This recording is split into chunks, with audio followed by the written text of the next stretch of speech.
In a world with so many options for entertainment, food, shopping, and social media, where we have a better life than any of the kings we read about in history books, have you ever stopped to think, why do we still feel dissatisfied? It seems like the more we try to surround ourselves with pleasure, the emptier we feel. This is no coincidence. Hello, how are you? This is the Be a Better Person. And this vicious cycle is exactly what the book Dopamine Nation talks about. We live in an era of overstimulation, where our minds are constantly bombarded by dopamine spikes, leading to a true epidemic of addictions, where even watching videos like this is becoming increasingly difficult. So, hold off on the urge for immediate pleasure and stay until the end. It's no surprise we're talking more and more about dopamine.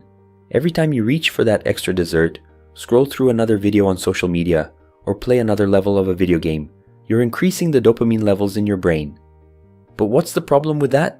The issue is that our brain has a kind of seesaw built into it, where pleasure sits on one side and pain on the other. And whenever this seesaw gets unbalanced, the brain works to level it out again. So, when the pleasure side gets heavier, our brain actively works to bring in some form of pain to restore balance. That's why, even when we have everything, access to technology, food, comfort, we still feel empty. Big idea 1. Our relentless pursuit of external stimulation is ironically making us less happy. When I was a kid, I used to feel sorry for drug addicts and alcoholics, wandering the streets in broad daylight. Today, we are all addicted to the things I've mentioned, or even worse. Addiction is not just about alcohol. It's present in any behavior that makes us seek pleasure repeatedly, even when we know it's harming us.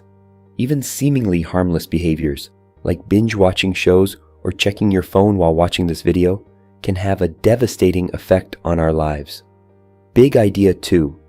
We're getting used to craving instant gratification all the time, and this pulls us away from a more balanced, conscious life. There's a simple and direct solution to this overstimulation epidemic, and that's big idea 3, the dopamine detox.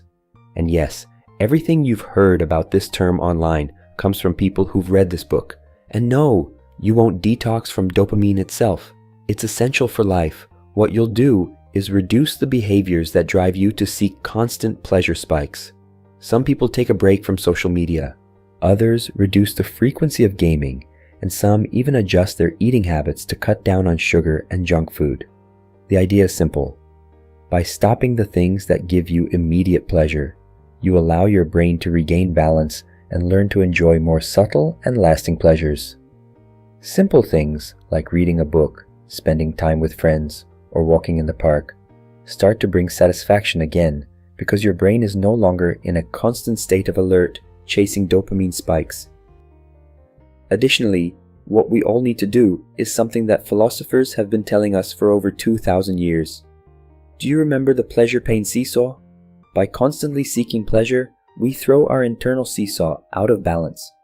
But if we do the opposite, if we learn to deal with discomfort, to face pain and challenges without turning to immediate rewards, we start to train our brain to give us more pleasure over time. Go for a run, lift weights, read a challenging book, take cold showers occasionally, try intermittent fasting, or do any activity that requires significant effort. Big idea 4. Embrace discomfort. Seeking pain is harder than seeking pleasure. However, by consciously choosing pain in moderate, controlled doses, we create an opportunity for our brain to reset our balance point and, in doing so, live a more balanced and fulfilling life. So, the real question is, are we ready to let go of the immediate, temporary comfort of pleasure and embrace the restorative power of controlled pain? I'll see you in the next video, and be a better person.